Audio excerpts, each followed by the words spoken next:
हरे कृष्ण। प्राचीन काल में वैदिक तांत्रिक आदि विविध शास्त्रों के द्वारा आराधित इंद्र सहित देवता मुनीश्वर और लोकपालों द्वारा स्वीकार्य सिद्धि के लिए भक्तिपूर्वक सतत उपासित विघ्नेश अनन्य अच्युत अजन्मा सर्वज्ञ एवं सर्वाश्रय स्वरूप भगवान विष्णु का वंदन करता हूँ। नर नारायण कहे जाने वाले नरोत्तम को एवं भगवती सरस्वती को नमस्कार करके उनकी जय बोलती हूँ, जिनके भयंकर भुज भुजक के विष ज्वाल में पड़कर अपने घोर अत्याचारों से भूमंडल की शांति भंग करने वाले राजागण भस्म हो जाएंगे और जिनके भयंकर खड़ग की तीक्ष्ण धार से राजाओं के देह मर्दित होंगे, वे ब्राह्मण वंश में उत्पन्न होकर युग युग में अवतार धारण करने वाले भगवान श्री हरि कल की रूप में रक्षा करें।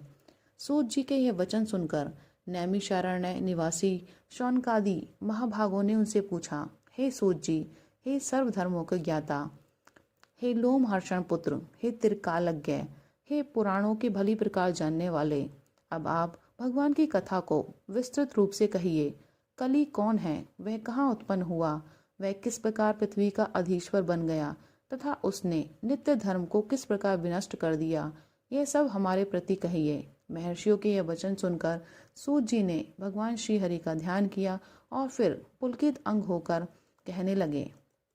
सूत जी बोले, हे मुनीश्वरों, प्राचीन समय की बात है। इस परम अद्भुत उपाख्यान को पूछने पर ब्रह्मा जी ने नारद जी से जो कहा था वही मैं आपके प्रति कहता हूँ। फिर नारद जी ने इसका वर्णन व्यास जी से किया, जिसे व्यास जी ने अपने मेधावी पुत्र ब्रह्मरात को सुनाया। ब्रह्मरात ने उसे अभिमन्यु पुत्र विष्णुरात के प्रति 18 सहस्त्र श्लोकों में सभा मंडप के मध्य में सुनाया। उस समय प्रश्न होते होते राजा विष्णुरात ने एक सप्ताह में शेष प्रश्नों को पूर्ण कर लिया और लय को प्राप्त हो गए। उसी कथा के शेष अंश अर्थात संक्षिप्त रूप को सुखदेव जी ने मार्कंडेय प्रभृति मुनियों के प्रश्न करने पर कहा। भगवान श्री सुखदेव जी द्वारा वर्णित उसी संक्षिप्त पुण्य में भागवत उपाख्यान को, जो भविष्य में घटित होने वाला है, आपसे कहता हूँ। भगवान श्री कृष्ण के अपने लोक को पधारने के पश्चात जिस प्रकार कली की उत्पत्ति हुई, उस सबको कहता हूँ। आप लोग समाहित चित्त सुने। जब प्रलय काल व्यतीत हो गया, तब संसार सृष्टा लोक पितामह ब्रह्मा जी ने अपनी पीठ से घोर मलिन पातक को उत्पन्न किया। उसी पातक का नाम अधर्म हुआ। उस अधर्म के वंश का श्रवण स्मरण एवं रहस्य जानने से प्राणी मात्र सब पापों से मुक्त हो सकते हैं। उस अधर्म की पत्नी बिल्ली जैसी नेत्र वाली अत्यंत रम्या हुई, जिसका नाम मिथ्या हुआ। फिर अधर्म के संयोग से अति तेजस्वी महाक्रोधी एक पुत्र हुआ, जिसका नाम दंभ था। अधर्म और मिथ्या ने माया नाम की एक कन्या भी उत्पन्न की। दंभ और माया के संयोग से लोभ नामक पुत्र और निकृति नाम की कन्या हुई। लोभ और निकृति के संयोग से क्रोध नामक पुत्र हुआ। क्रोध की संयोनी हिंसा हुई। उन दोनों के संयोग से संसार को नष्ट वाले कली की उत्पत्ति हुई। इस वाम कर पे उपस्थ धारण करने वाले कली की देह कांति काजल के समान काली हुई। काकोदर कराल चंचल जीवा वाले भयानक दुर्गंध युक्त शरीरधारी इस कली ने धूत मद स्त्री और स्वर्ण में निवास किया। कली की सगर्भा दुरुत्ति हुई। उन दोनों ने भयानक नामक पुत्र और मृत्यु नाम की कन्या उत्पन्न की। मृत्यु ने उसके द्वारा निरय नामक पुत्र को उत्पन्न किया। निरय की सगर्भा यातना हुई। इन दोनों के संयोग से हजारों पुत्र उत्पन्न हुए। इस प्रकार कली के कुल में बहुतेरे धर्म निंदकों की प्रवतारणा हुई। यह सभी आधि व्याधि बुढ़ापा ग्लानि दुख शोक और भय के आश्रय को प्राप्त होकर यज्ञ अध्ययन दानादि एवं वैदिक तथा तांत्रिक कर्मों का नाश करने वाले हुए। लोकाचरण का नाश करने वाले कलिराज के अनुचर यूथों ने चंचल क्षणभंगुर और कामुक मनुष्य देह धारण किए। यह घोर दंभी दुराचारी मातृपितृ हिंसक अनुचरगण ब्राह्मण कुल में जन्म लेकर भी वेद विहीन दरिद्री और शूद्रों के सेवा परायण हुए। कुतर्कवाद की बहुलता से युक्त धर्म वेद रस मांस आदि के विक्रय में तत्पर संस्कार विहीन परदार परायण उन्मत्त एवं वर्णशंकर संतानों के उत्पन्न करने वाले हुए।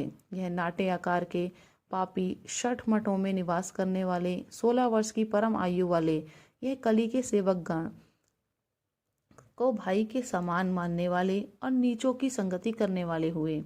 विवाह कला से क्षुब्ध रहने वाले, केश विन्यास में आसक्त, धनवान, ब्याज से जीविका चलाने वाले एवं कुलीन कहलाने वाले ये ब्राह्मण ही कली काल में पूजनीय हुए। सन्यासी गृहस्थ धर्म परायण हो गए, गृहस्थों में विवेचन शक्ति का अभाव हो गया, शिष्य गुरु निंदक और धर्मध्वजी साधु वचक हो गए, शूद्र दान लेने और पर संपत्ति के हरण करने वाले हुए, स्त्री पुरुष की सहमति ही विवाह हुआ, मित्र शठ हुए, प्रतिदान ही दानशीलता हो गया, न्यायाधीश दंड देने में असमर्थ होकर क्षमाशील हो गए, दुर्बल के प्रति उदासीनता होने लगी, अधिक बोलने वाले ही पंडित कहे जाने लगे तथा यश की कामना से ही लोग धर्म का सेवन करने लगे, धनवान ही साधु पुरुष माने जाने लगे, दूर का लाया हुआ जल ही तीर्थ का जल हो गया, यज्ञोपवीत में ही ब्राह्मणत्व निहित हो गया और दंड धारण सन्यासी का लक्षण रह गया।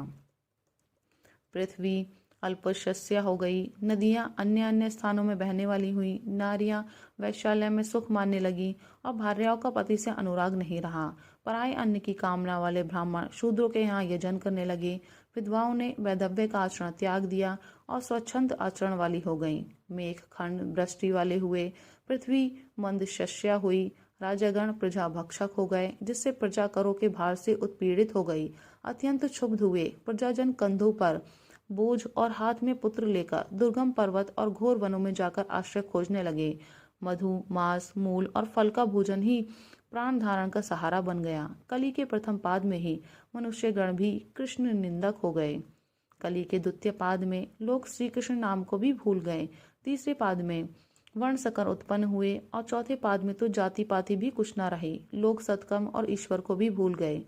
स्वाध्याय स्वधा स्वाहा षट वष्टकार और ओमकार आदि का लोप हो गया, जिससे सभी देवता आहार न मिलने के कारण पीड़ित होकर ब्रह्मा जी की शरण में गए। सभी क्षीणता को प्राप्त हुए दीन देवगण चिंतिता पृथ्वी को आगे करके ब्रह्मलोक को गए। वह लोग उन्हें वेद ध्वनि से गूंजता हुआ दिखाई दिया। वहां यज्ञ का धुआं फैल रहा था, मुनिगण उपासना एवं यज्ञ कर रहे थे। स्वर्ण वेदी के मध्य दक्षिण अग्नि प्रज्वलित थी। उद्यान वन पुष्पों और फलों से परिपूर्ण थे। सरोवर और सारस और हंसों के मधुर स्वर ऐसे लग रहे थे मानो अतिथियों का स्वागत कर रहे हों। चंचल पवन लता जालों को झकोर रहा था। अली अबली कलियों का रसपान करके गूंज रहे थे, मानो यह सभी प्रणाम आह्वान सत्कार आदि के लिए मधुर वाणी का प्रयोग कर रहे हों। अपने स्वामी इंद्र के सहित खेद युक्त मन वाले सब देवता ब्रह्मा जी की आज्ञा प्राप्त करके अपना दुख निवेदन करने के लिए ब्रह्म सदन में प्रविष्ट हुए। वहां जाकर सनक सनंदन और सनातन में अपने चरण कमलों की सेवा कराते हुए एवं श्रेष्ठ आसन पर आसीन ब्रह्मा जी को उन देवताओं ने नमस्कार किया। हरे कृष्ण, राधे राधे।